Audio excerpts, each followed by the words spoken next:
All right, hello, good evening, and welcome into a Friday edition of KC Sports Tonight. I am Mark Poulose doing a rare solo episode as we have some people off in the sports department, so that means for the next 20, 30 minutes, you guys are stuck with me right here on the KC TV5 streaming platforms, Facebook, YouTube, and in the app. You know where to find us. But even though, guys, it is just a Friday in May, Friday, May the 15th, we have so much to talk about, starting with some National Football League. Big news out of the NFL last night as the league finally officially released its schedule. We had seen kind of breadcrumbs dropping from the Chiefs and from other league teams. Hey, maybe that's why the Chiefs did that just so bad sourdough bread reveal deal on Twitter. They were trying to drop some breadcrumbs for us. I don't want to kind of make some excuses for that, but that is that wasn't good social media. But hey, carry on. We continue. So last night, the Chiefs and the rest of the NFL schedule dropped. So we're going to kind of go through that right here on your favorite program here, KC Sports Tonight. First, we're going to take a look at the overall 18-week slate there for the Kansas City Chiefs. Week 1 starting against the Denver Broncos, a night game on September the 14th against obviously a rival team. And then the season ending on the, taking on the Las Vegas Raiders, a divisional opponent, typically a game that could matter a lot for the postseason. Now, this year doesn't really look like it because the Chiefs are taking on the Las Vegas Raiders. Expected to be a lot of rebuilding going on there this year for them, obviously with taking Fernando Mendoza, number 1 overall, and having a new head coach in Clint Kubiak. So let's kind of get to it. We're going to break down the schedule game by game. We're going to start with the early games of the season, starting Week 1, Monday Night Football, September 14th, 7:15 p.m. What does this mean? Excuse me, clicked off there for a second. The Chiefs taking on the Denver Broncos in front of a national TV audience, Week 1 of the National Football League season. Now, is this going to be the first game of the Week 1? No, it's going to be the last game of Week 1 because they're going to start on Thursday night, then obviously have their regular games on Sunday, a primetime game on Sunday, and then on Monday night, maybe a doubleheader on Monday night. So, but one of the final games of Week 1, the Chiefs taking on the Denver Broncos. Kind of big picture-wise, this is kind of something that really jumped off the page to me because we know a lot of these conversations with the Kansas City Chiefs regarding the Kansas City Chiefs, as always, start and end with quarterback Patrick Mahomes. Now, the last time we saw Patrick in a real-life NFL game, it was in late December against the LA Chargers here at Arrowhead Stadium. He was rolling out, made a pass, unfortunately came down and had a torn ACL. Now, this is a guy, so much of what the NFL, he's the face of the National Football League. We can't deny what Patrick Mahomes is. He's a 3-time Super Bowl champion. He's probably the best quarterback of this era. I don't think probably he is the best quarterback of this era, but right now there's a big question mark surrounding him. Like, will he be able to play Week 1? That's kind of been the entire lens that the whole Chiefs offseason has really been looked upon this year, is like, will Mahomes be ready to play Week 1? And it seems that at least the NFL, the TV partners, the league executives, they're making a big bet here. They believe that Patrick Mahomes will be ready to play Week 1. I don't think they're putting Justin Fields in a primetime matchup against the almost defending champions of the AFC and the Denver Broncos. They don't want this game to be a dud. They don't want this game to be a nothing burger. They want eyeballs. The NFL, the National Football League, is about growing their audience. It's about having a great product. It's about having the best television product in all of sports. Patrick Mahomes is a part of that equation when he's playing for the Kansas City Chiefs. Justin Fields, not really part of that equation. If you're the NFL, you want to have the highest rated Week 1 in the National Football League history. You're not probably going to do that if Justin Fields is starting at quarterback for the Chiefs in Week 1. So I was very intrigued to see that the Chiefs have a Monday night game, Week 1.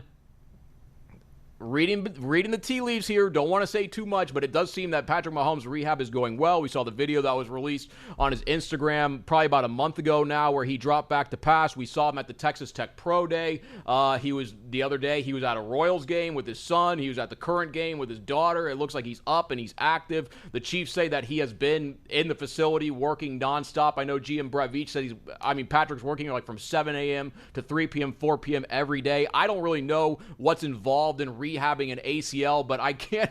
I mean, the guy's working. I mean, an hour of ACL rehab doesn't sound that great, and this guy's doing it for that amount of time. So it does seem that, a lot of decision makers think the Chiefs could be, or Patrick Mahomes could be ready to play for the Chiefs in week 1. Now, looking ahead to week 2, the Chiefs are going to take on the Indianapolis Colts. Obviously, they lost their quarterback last year to a leg injury, with Daniel Jones not able to finish out the season there with the Colts. But the Colts, I think, were a turnaround team that caught a lot of people by surprise last year. I think there could be some regression this upcoming season, but we'll have to see. Obviously, there's no easy games there in the National Football League. Now, in week 3, the Chiefs start a road trip, first going on the road to the Miami Dolphins. And guys, you hear me talk about the Miami Hurricanes a lot because I'm an alum of that school, so I'm kind of still pretty in tune with a lot of the media down there in Miami.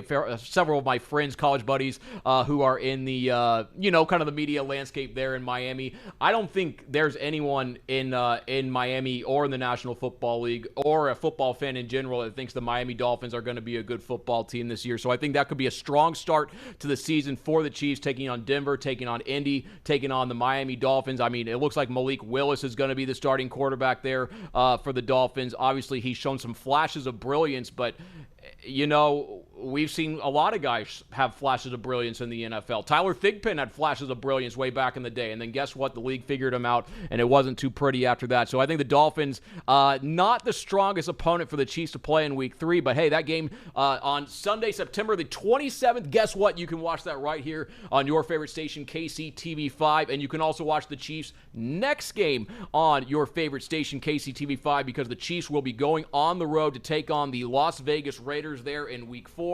Now, I think the big kind of question surrounding the Raiders this offseason, especially after they signed Kirk Cousins, is how are they going to kind of handle that number 1 overall pick, having Fernando Mendoza, and then obviously having a proven starting quarterback in the National Football League in Kirk Cousins. I think there's a very, very big, a very, very high chance that in that Week 4 game, the Chiefs will see Kirk Cousins under center there for the Las Vegas Raiders instead of Fernando Mendoza, because I really think with Tom Brady there in leadership I really should say in ownership there with the Las Vegas Raiders, one thing that he's been a big proponent of, and he's a guy that obviously would be able to know and answer this question, is he was asked one time, what is maybe the one thing that really hinders quarterback development? He said playing too early and getting exposed to too much early in your career where it shatters your confidence, and then you're just never able to get to use your tools at the National Football League level because you kind of became shell-shocked by what you saw early on in your career when you were not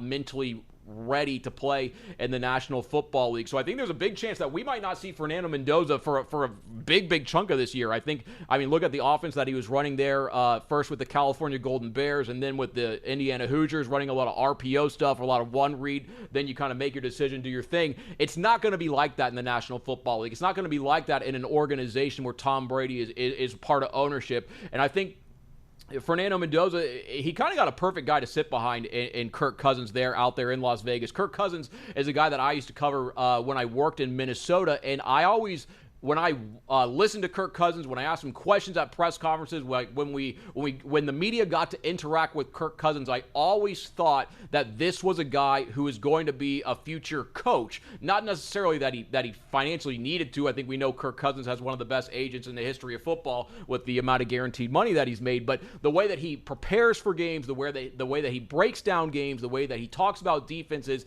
and the way that he just gets his body, mind, soul, all that ready for it to play in the National Football League. Kirk Cousins is an elite teacher of that. And I think maybe if Kirk Cousins, I have no idea if he wants to go into coaching, but I think if he really shows that he can kind of take Fernando Mendoza under his wing, kind of show him the ropes, and then maybe next year Mendoza gets on the football field and is very, very good. I think that'd be a big feather in Kirk's cap if he ever wants to be a head coach or an offensive coordinator in the National Football League, because I think if he wants to do that, because he clearly financially does not have to do that, if that's something that he wants to do, that is something that he would be extremely great at. And we'll kind of see what happens there with Fernando Mendoza. All right, we're going to take a look here at some more of the Chiefs' schedule. So after those first 4 games, the Chiefs have a very early bye. They take the bye in Week 5, which I do believe is about as early as an NFL team can take it. So early on, if the Chiefs have an injury late in the season, that early bye is something that, just if you're a fan at home, you're trying to break down the schedule, that early bye, something that really caught my eye. Because if the Chiefs need time to heal up later in the season, they really need that.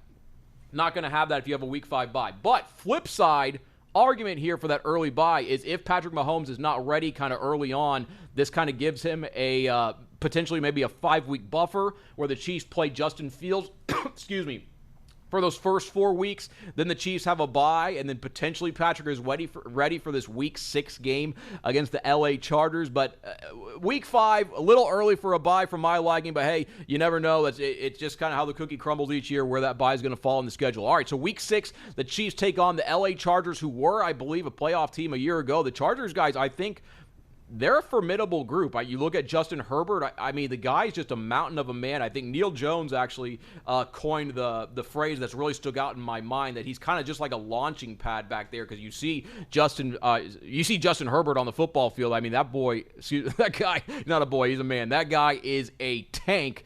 So kind of interested to see how that goes. Then Week 7, the Chiefs go on the road to the defending Super Bowl champions, taking on the Seattle Seahawks. Obviously, this will be a big game for Kenneth Walker. That game is 7:20 p.m. kickoff on Sunday Night Football. Now, this is a game I think a lot of people around the National Football League will have circled on their calendars, because this is maybe a potential real measuring stick game for the rest of the league. If teams have played well against the Chiefs, if teams have played well against the Seahawks, and then those two teams kind of have a real clash of the Titans out there in Seattle, that could kind of be a little bit of a test, a little bit of a show for the rest of the league as to where some of the top teams are going to be. Because I think you guys are seeing, with the way the Chiefs have been scheduled this year, with some of the teams that they're playing, with some of the times that they're playing, the National Football League expects the Kansas City Chiefs to have a big bounce back year this year. And I think obviously, we say it all the time, when Patrick Mahomes is your quarterback, you're always going to be in a good spot. Week 8, kind of closing out, maybe we'll kind of call it the first half of the season. The Chiefs on the road at the Denver Broncos. That's a November 1st game right here on KCTV5. I know you hear November, you see Denver, you're kind of wondering if there's going to be snow. I know last year, sports reporter superstar Katie Marr, and I went to Denver for a game. I believe it was mid-November, maybe like November 15th or 16th, out there in Denver. I was outside for most of the game, wasn't wearing a jacket. The weather was beautiful. That game will be pivotal to the divisional race. If the Chiefs don't win Week 1 against the Broncos, they are going to need to win that Week 8 game so they can maybe make a push for the postseason. All right, here we go. Weeks 9 through 13. There's a lot of stuff going on here. Week 9, Chiefs go on the road to the New York Jets. Again, another game right here on KCTV5. The New York Jets, not very good. You would assume the Chiefs, no matter who they have, will be able to win this game. Although I know last year we saw with Chris Oladokun and Gardner Minshew at the end of the year, really wasn't that great. The Chiefs, a lot of road games kind of in this stretch. Going on the road to the Atlanta Falcons, kind of interested to see how they're going to look this year under the, Matt Ryan being their president of football operations. Yeah, was he a good broadcaster? Yes. Was he a pretty good quarterback for the Falcons? Yes. Was he a National Football League MVP one time? Yes. Did he win the Super Bowl? No. Do we know if he's a good football executive, runner of an organization? No. But he looks like he could be a guy that knows how to do that. So I'm very interested to see how that all pans out for the Falcons this year. Week 11, the Chiefs welcome the Arizona Cardinals to Arrowhead Stadium. The Cardinals have a wide-open quarterback competition. Last year's backup for the Chiefs, Gardner Minshew, is down there. Former University of Miami and Georgia Bulldogs starting quarterback Carson Beck is down there. And obviously the Cardinals drafted Jeremiah Love, number 3 overall. So the Cardinals, very high in Jeremiah Love, but a lot of unknowns going on there with Mike LaFleur, not the little brother LaFleur, the head coach of the Arizona Cardinals.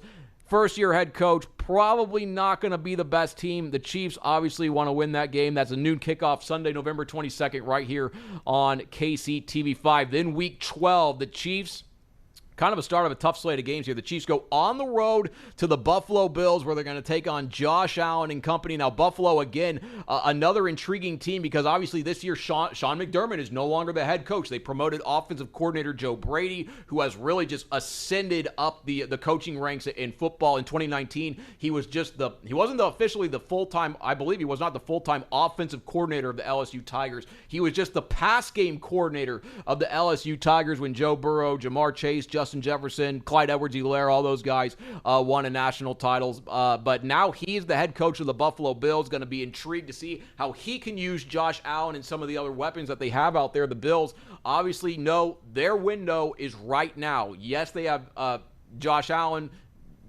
This is the window. This is it. They got to take on Patrick Mahomes. They got to take on Joe Burrow. They got to take on Lamar Jackson. They got to take on some of these teams emerging now in the NFC who don't have quarterbacks maybe of that caliber. So going to be interesting to see maybe how this all pans out. But a big game there at Buffalo. Then the Week 13, the Chiefs go on the road to the LA Rams. That will be an intriguing game because it could be kind of the Trent McDuffie and Jalen Watson revenge game. These are guys that the Chiefs, lost Jalen Watson in free agency. But Trent McDuffie, this was a guy last offseason around this time, especially at training camp. Brett Veach, everyone, they get in front of the microphones. They say, hey, Trent McDuffie, we want to sign you to an extension. And then they can't get it done. Obviously, cornerback is a very expensive position. We see, I believe, Trent is getting $31 million a year. That is simply something that the Chiefs could not afford to pay. But hey, they're taking on Trent McDuffie in the first year without him, taking on Jalen Watson in the first year without him. The Chiefs, not a lot of corners on their roster. Mansour Delane, a lot's going to be, kind of be put on his plate his rookie year. We saw the 4th-round pick out of Oregon, Jaden Kennedy. What number is he wearing? The double deuce, the 2-2, the same number of Trent McDuffie. So I feel that game against L.A., L.A., I was pulling up here. Odds makers have 2 teams this year to have it where they set the over-under at 11.5 wins. It was the Baltimore Ravens, which I was very surprised by, and then it was the LA Rams, which I was not surprised by because I think a lot of people expect the Rams to be good. But that'll be a tough game for the Chiefs. Hopefully we'll see if they can kind of pull it out and kind of get that one going. All right, last half of the schedule. Let's take a look at this one. Week 14, the Chiefs go on the road to the Cincinnati Bengals. The Bengals, what do we even say about these guys? I feel like they are maybe the biggest enigma this year in the National Football League. You expect maybe a team with Joe Burrow, with Jamar Chase, with T. Higgins, with some of the pieces that they've had now, trading for Dexter Lawrence, drafting Shamar Stewart last year so high. You kind of wonder, is this team going to be good? And then last year, I know Joe had the leg injury, but gosh, Cincinnati just did not look like a quality football team. So this could be a pivotal game, especially with that Joe Burrow, Patrick Mahomes rivalry that I know a lot of people in Cincinnati were trying to build, especially the Cincinnati mayor was trying to build. Here in Kansas City, we kind of see it pretty one-sided as a pretty one-sided rivalry, except for maybe a game here or there. But big game, Week 14. Then Week 15, the Chiefs welcome the New England Patriots here to Arrowhead Stadium. That game, 7:15 p.m., night game, prime time. The Chiefs, the NFL loves to show those guys, the Chiefs in prime time. Week 16, the Chiefs, San Francisco 49ers coming to town. That'll be another. Look at this. These games right here, Cincinnati, New England, San Francisco. Let's go back one page here on the schedule. Okay, so here's really the stretch, and this will be what defines the Chiefs season. I know here we are May 15th saying what's going to define the Chiefs season, but I really believe this is going to be it. All right, Week 12 at Buffalo. Tough game. Everyone knows about that. Week 13 at the LA Rams. We know about the Rams. We know about Sean McVay. He might be one of the best coaches in all of football, one of the best coaches ever, not to be hyperbolic. Tough game there. All right, immediately after Buffalo and LA, guess what you get? Cincinnati. A team with Joe Burrow. We can all think what we think here in Kansas City. Joe Burrow is one of the best quarterbacks in football. Then who do you take on? The defending AFC champions in the New England Patriots, who just played in the Super Bowl. Yes, their organization potentially could be in turmoil with all the situations kind of surrounding their head coach. That's another interesting situation that we don't know how that's going to all pan out, if his team is going to necessarily respect him, if he will have control of the locker room, what other players and coaches might say to Mike Vrabel on the sideline, but we don't know if any of that's true. Just putting it out there. Interesting story.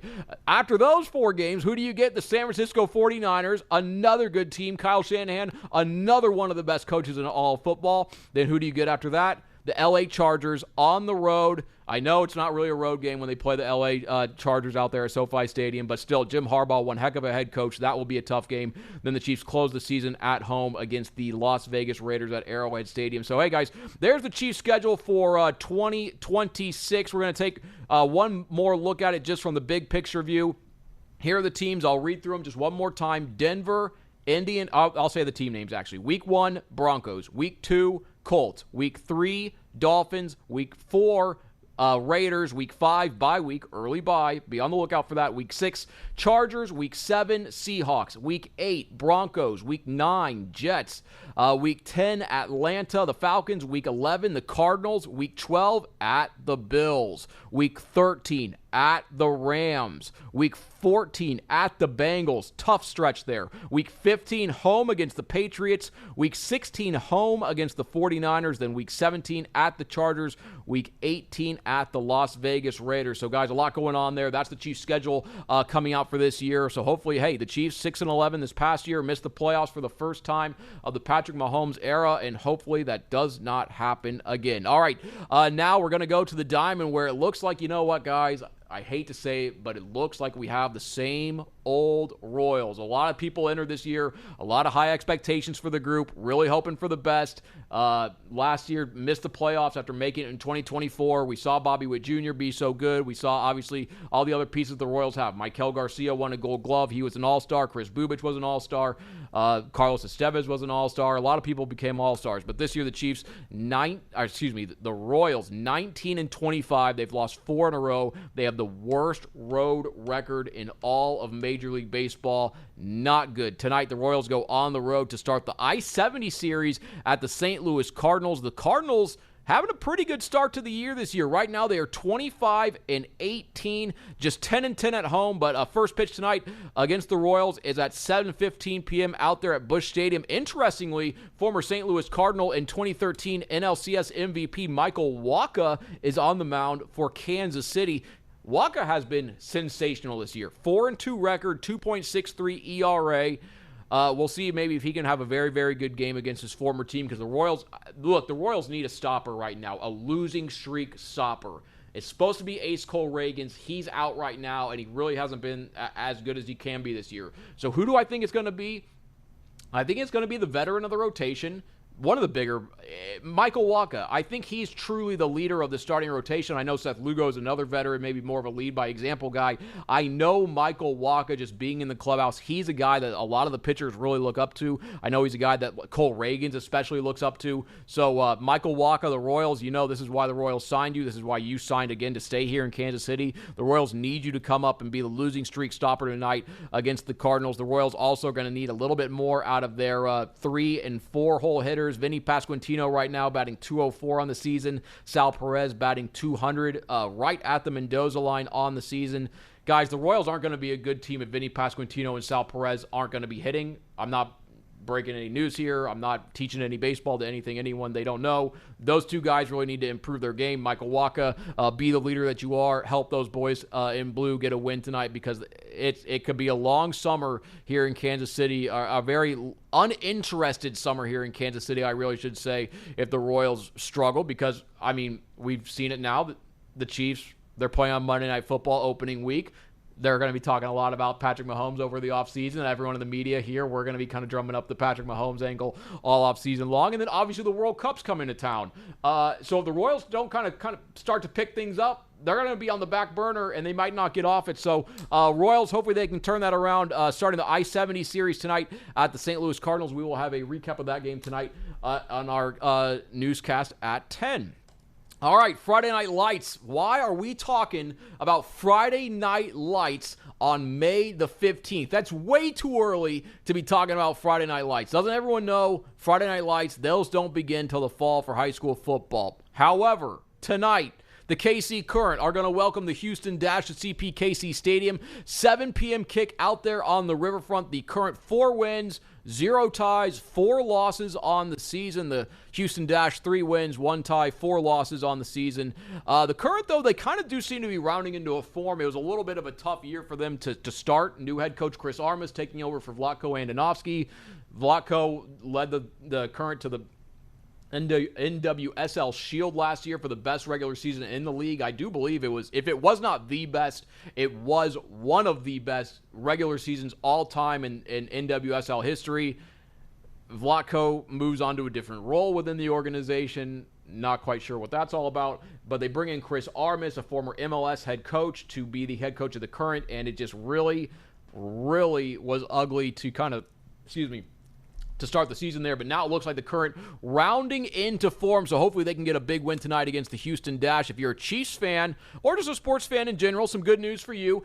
Chiefs head coach Andy Reid leading the KC Baby Chants pregame, so hopefully that will help the Current. The Current, 20 games in a row. They've gone unbeaten at home. That's 17 wins and 3 ties, I believe. So the Current, should they get a win tonight or a tie, will extend that streak to 21, which would be the second longest streak in league history. So the KC Current looks like they're finding their footing. Hopefully they can get a win tonight against the Houston Dash. One more topic to talk about tonight. The KC Mavericks have a chance to close out the Western Conference semifinals this weekend down in Allen, Texas, as they take on the Allen Americans. Right now, the KC Mavericks have a 3-0 series lead in the best of 7. They're calling it the Mountain Division Finals. It's really the Western Conference semifinals. So should the Mavericks win one of the next 4 games, they will go on to the Western Conference Finals with a commanding 3-0 series lead. Now, the Mavericks really don't want this series to come back to Kansas City. They want to wrap it up on the road, because if it does come back to Kansas City for a potential Game 6 and Game 7 of that series, again, the Mavericks with a 3-0 lead. But if it does go to Game 6 or 7, those games would have to be played not at Cable Dahmer Arena, but across the hall at Independence Community Ice, where a lot of youth hockey teams play, practice, but it's not necessarily made for pro environments because there's not going to be any fans. And that would be a travesty for a team that's really, they're the best team in the ECHL. This was not a scheduling snafu on anyone's part. The only reason that this became a situation is because the venue was booked for those days. The Mavs did not anticipate playing on those days, but a league-wide strike in the middle of the year kind of forced the calendar back. That's how the situation arose. It's no fault of the Mavericks. It's no fault of Cable Dahmer. It's just the league went on strike and the schedule got pushed back, and that's how we got here. But hey, the Mavericks right now with a 3-0 series lead. They have 2 more games down there in Allen, Texas. Should they win just one of them, that would punch their ticket to the Western Conference Finals for the 3rd year in a row. The KC Mavericks, the best team in the ECHL this year. Go out and support those guys. If they have another home game, really will be cool to go see that. But hey, guys, that's a look at KC Sports Tonight here on this Friday, May the 15th. How about that? We still got some people sticking around on the live stream. Shout out to you guys. I had to do this all by myself. I felt so bad for you guys. You're just going to hear me ramble for the next, we went for 28 minutes here, folks, talking to myself. That's how we do it. KC Sports Tonight. We will have much more coming up on our over-the-air show Saturday and Sunday at 10:35 p.m. On Sunday, we're going to have Des Moses in the house as we break down the Chiefs' schedule with a former Chiefs player. You won't want to miss it. But until then, take care.